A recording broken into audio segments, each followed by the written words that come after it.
The economy is going into a spiral of dysfunctionality. Venezuela has, of today, the highest inflation in the world. Venezuelans today cannot eat. You see people eating from the garbage. Hospitals that have massive deaths of newborns, and there is no access to medication. A cycle of violence and street protest.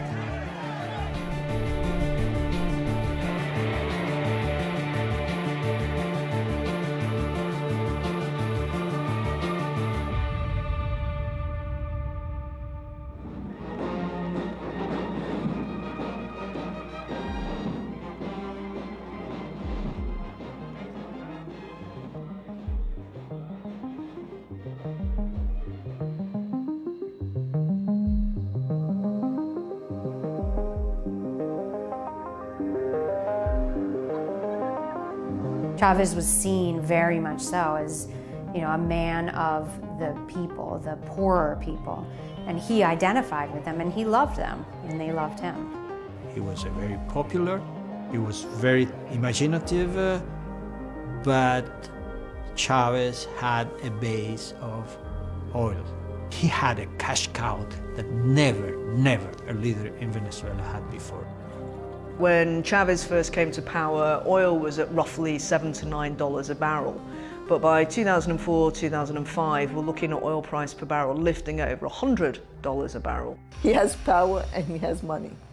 And so he decides new forms of social policies that can distribute the oil revenues in a more massive way downwards towards those that more need it, toward the poor. Esta nuestra opción de darle poder al pueblo y especialmente a los más pobres, a los más débiles para que se levanten. Esta nuestra opción de construir un modelo económico desarrollado, moderno, productivo, diversificado, desarrollar al país. So he went to Cuba, and Cuba came up with a bunch of new social programs. Massive new social programs for healthcare, for access to food, and for scholarships. We have a whole raft of these so-called misiones, the social programs, which give people citizenship rights, identity cards, access to job training, access to breakfast clubs, university systems. So this is a very comprehensive effort to deliver basic social services. What this is doing, though, is essentially still using oil as that redemptive quality to bring social change, while bringing social change, deepening the dependence on oil, and he can do this while the prices of oil are high. The whole strategy of Chavismo initially was about diversification of the economy, reducing Venezuela's vulnerability to oil price bust. And in the initial Chavista model, this was hinged very much around processes of land reform, trying to reduce Venezuela's dependence on agricultural imports and food imports. What happens after the presidential elections of 2006 is that Chavez is bringing oil straight back into the center of Venezuela's economic model. He had a high price of oil, and he had access to finance. He could borrow as if it was going out of fashion. So he decided that that was the moment to radicalize the process. Todo aquello que fue privatizado, nacionalícese. The Venezuelan government begins to embark on a very ad hoc, very clumsy process of nationalization. Nationalizing really big, heavy state assets. So we're talking about the electricity sector, the oil sector, the telecommunications sector. He also went out and bought the Banco de Venezuela from the Spanish bank Santander. They went out and bought all the cement companies. The country lost most of its private business. People were prosecuted. Their assets were taken by the state. Chavez thought that didn't matter because he had resources to import. We're importing to medicines, we're importing clothes, we're importing cars, we're importing everything. And we destroy the production capacity of the country. He really doesn't have an economic model more than bring back everything to the state control. He's trying to understand what socialism looks like in Venezuela. And that's a big challenge. Because again, no one has done that yet. So at one level, does it mean creating parallel institutions? You have basically a parallel state structure. Instead of reforming ministries and institutions, simply creating parallel structures such as the misiones themselves. So you've got high levels of expenditure on bureaucracy, on duplication of responsibility. All of this is becoming very onerous and expensive. The only way that this model can be sustained for Venezuela is through foreign borrowing. They used the period of the oil boom from 2004 to 2014 to sextuple the public debt. As oil prices went up, Venezuela spent it all. They didn't set any money aside in a sovereign wealth fund and a rainy day fund. So they've got money in case things go down. Everybody in the oil industry knows oil prices are cyclical.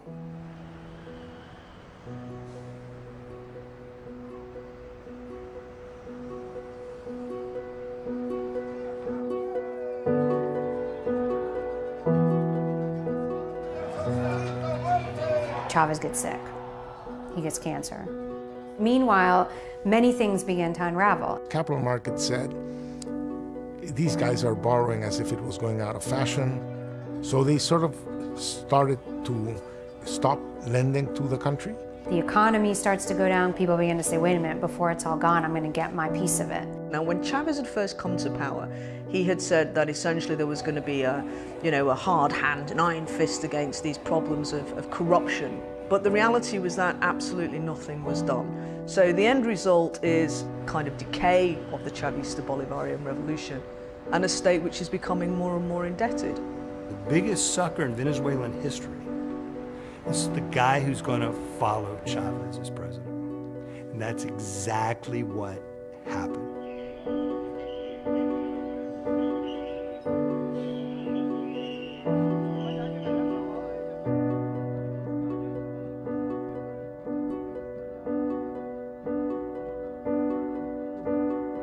Maduro has inherited a legacy of oil dependence at a period when Venezuela has gone bust, and at a time when the oil price has gone bust. In 2014, the economy was doing poorly, but as of June 2014, the price of oil started to go down.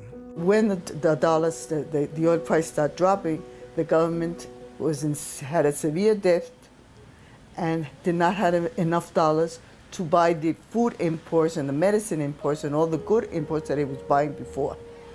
And so, from one day to the other, the scarcity overwhelmed the country. The basic food, milk, rice, soap, toothpaste, these things disappeared. Venezuela's total stock of foreign debt is about $150 billion. It's seeking to try and renegotiate with bondholders, but the problem is that these sanctions that the US has imposed make it very difficult for Venezuela to roll over its debt. The collapse of economic activity that started in 2014 worsened in 2015 and then went down the drain in 2016 and 2017 makes this period from 2013 onwards the largest recession in the Western Hemisphere history, almost twice as large as the Great Depression of the US.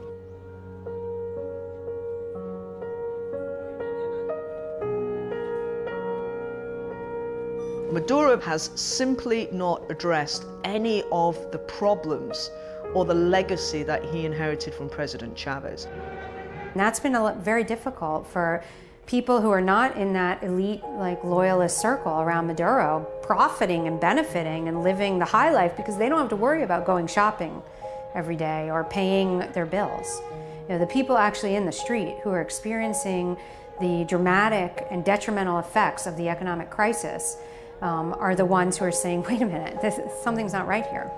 And in the end, Maduro can wipe his hands clean of as much as he wants, but he is the president. So he becomes the one who is responsible.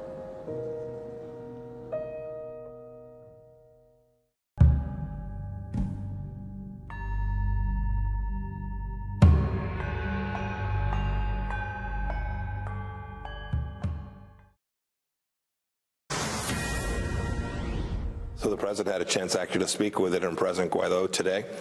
The quest for freedom is on.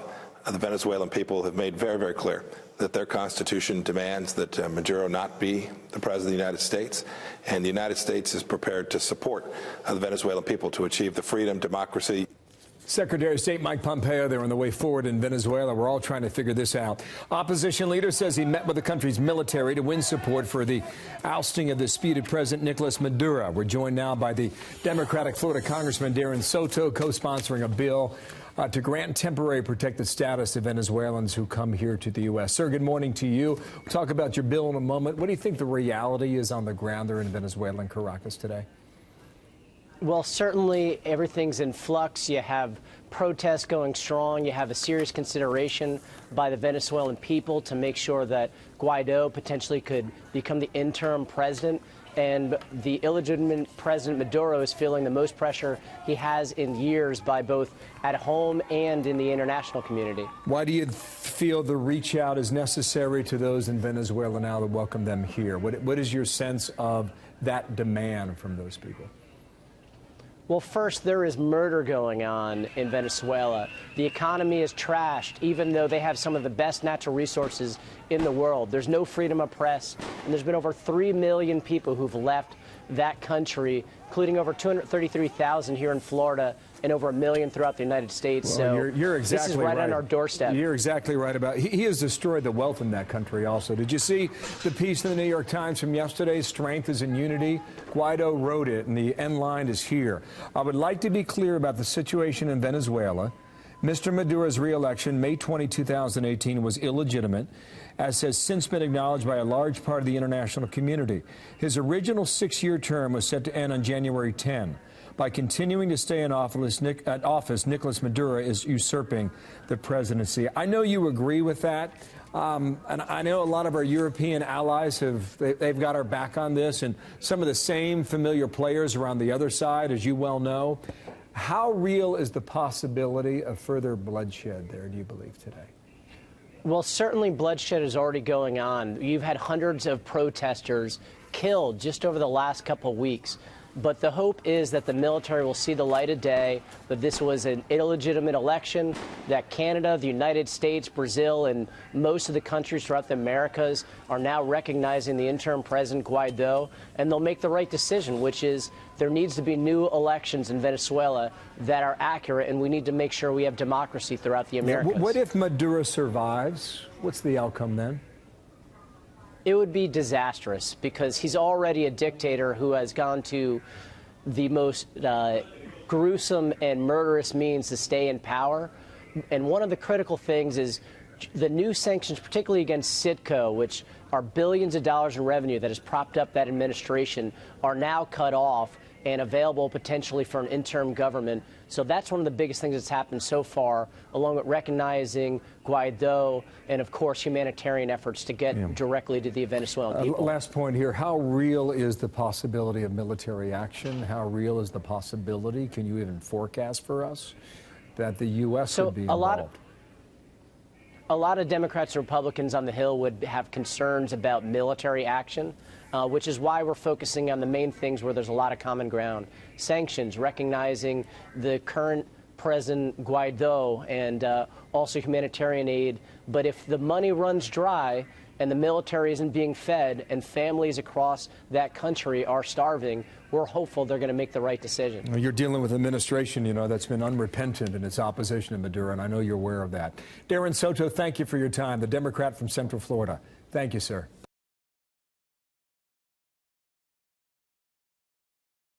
Hola Florida, introducing Boricua Beer and Taino Light Beer. Boricua and Taino Light are crafted beers that are rich in flavors and brewed right here in Florida. Taino beer has a crisp, refreshing Caribbean flavor style when enjoyed chilled. Boricua beer is a craft ale with full body flavor that is a beer drinker's beer. Boricua and Taino Light Beers. Enjoy responsibly. Hi, my name is Diana Joseph, your host tonight on Hispanic Speak Out TV. Thank you for joining me, and let me take the opportunity to wish you Happy New Year. I haven't seen you since actually last year, November. I was on leave a little bit, but I'm glad to be back and to start a brand new year with you. Looking forward to new things happening and new adventures as we move forward.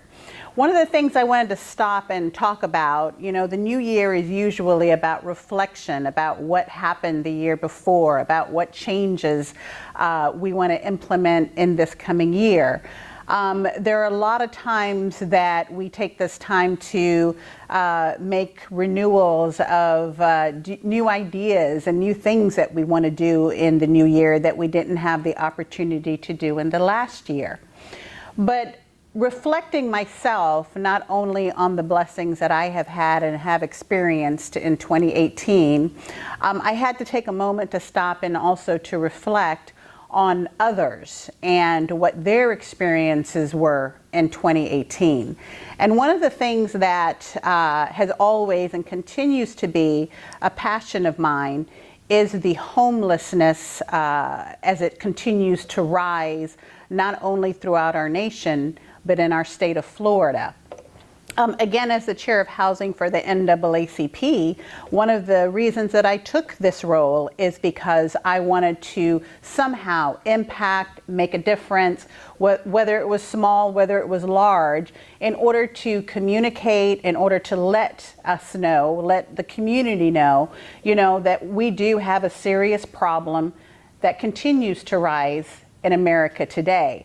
And sometimes I wonder myself, how did we get here?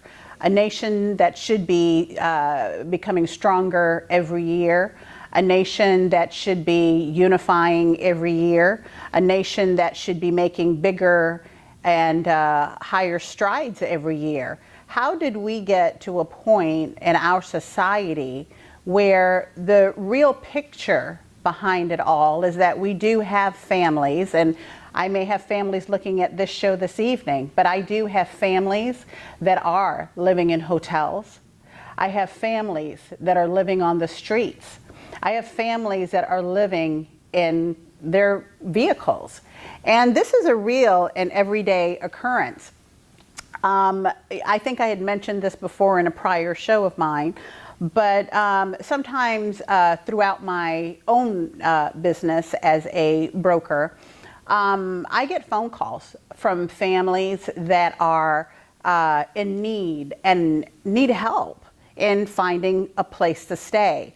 And I can't tell you how many families that I've spoken to that literally day by day, the priority of their day, you know, our priority day by day is, you know, getting up, going to work, getting our children off to school, you know, planning dinner for that night, planning to attend our children's school events, planning our grocery list to go to the grocery that day.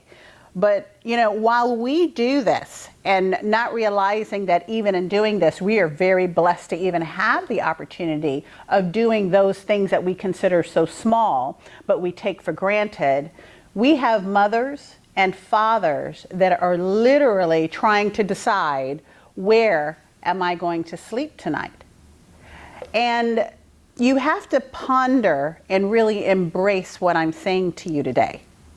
In America today, in the year 2019, as you and I are communicating right now, there are families that are trying to figure out where they're going to sleep tonight. I speak to families who they were able to spend a night in a hotel room with their 3 children, with their 2 children, husband and wife in a small hotel room, but that was only for tonight. So tomorrow night, the likelihood of having to sleep in a car is very real and is their life. So every day while we're waking up to experience life the way that we know, some normalcy, these families wake up every day trying to decide, where will we sleep tonight? We have to understand that this is really what is happening in our society today. So are our priorities in the right place as a country? Do we have our structure in place in order to accommodate our own. Now, again, as I said, reflecting on where we are and where we have been with this homeless issue, what we are seeing, and they're talking about it, and we're talking about plans to address it, but are we really addressing it? Are we really putting federal funds and money towards really understanding what is happening, not only, like I said, in this state, but throughout our nations? And the numbers are absolutely incredible to know that every day someone wakes up trying to find a place to stay. I went online to try and do a little bit of research coming into the segment, so I could really give you all a real idea of where our country is today, again in 2019, as we reflect moving forward. And pulling some information from the National Alliance to End Homelessness. Right now, about 60,000 families with children, 60,000 families with children are homeless on any given night in the United States. I mean, you really, like I said, have to wonder what happened. What happened to our country? What happened to America that we at this point can say that 60,000 people are living on the streets and trying to figure out where they're going to sleep tonight? And years ago we looked at homelessness as someone who had given up on life and living on the streets and maybe living day by day on, someone passing by and giving them a few dollars. But that's not the look of homelessness today. The look of homelessness today are families with careers, families with degrees, families with master's degrees. We have people with PhDs.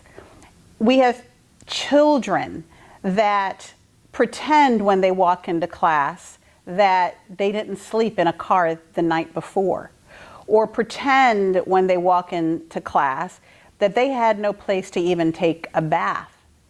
So we have a problem that is not only affecting us as a nation, but is also affecting our children who are our future. So it's something that we really do have to embrace as a community, and we have to embrace as a nation. This is an alarm. This is a red alert. This is a problem. And why isn't this a priority? One of the other things that I came across in trying to, again, gather more information, right now, permanent housing placement for about 1/3 of families that are homeless is all that is happening as far as moving forward in our nation right now. What that means is about 7,500 homes out of 150,000 people. 7,500 homes out of 150,000 people are being provided every year. That's unbelievable when we look at these numbers.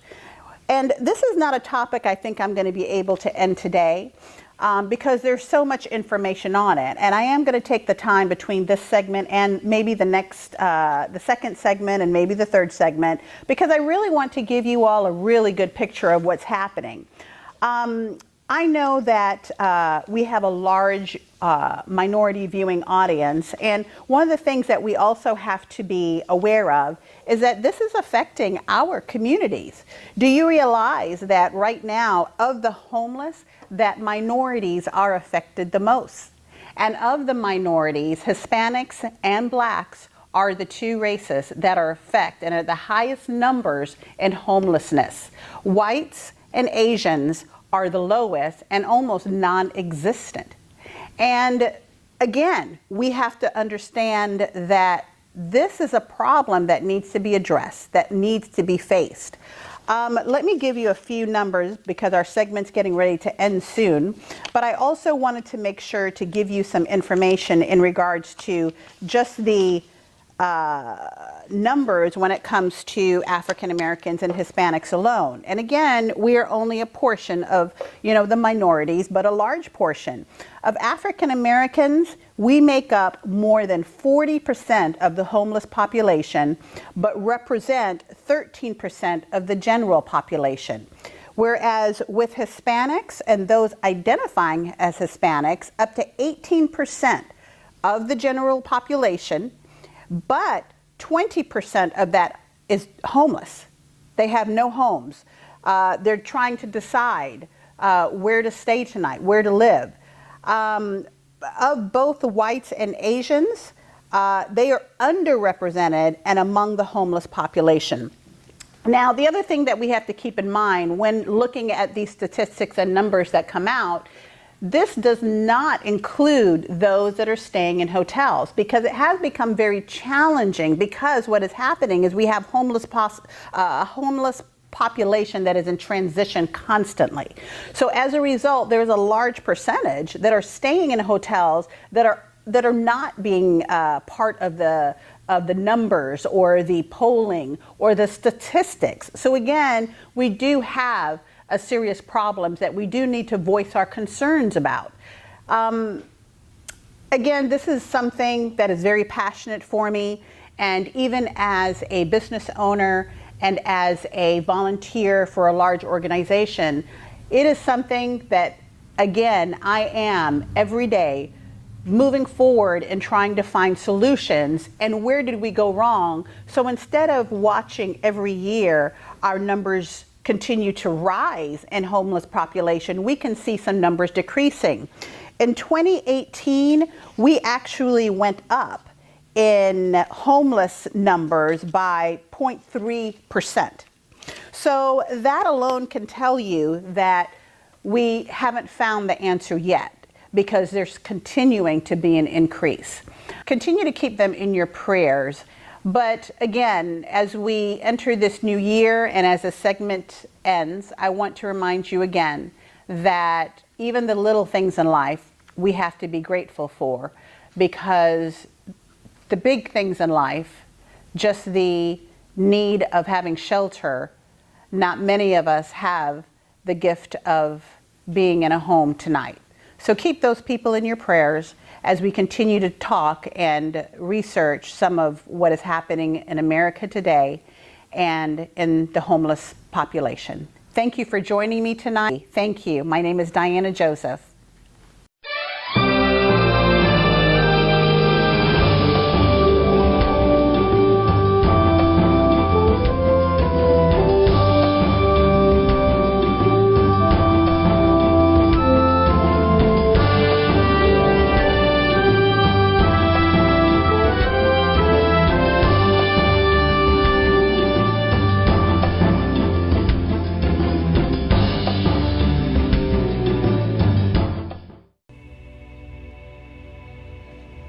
She is the child I am for. I am a volunteer child advocate. I am you. Florida residents call toll-free 866-341-1425.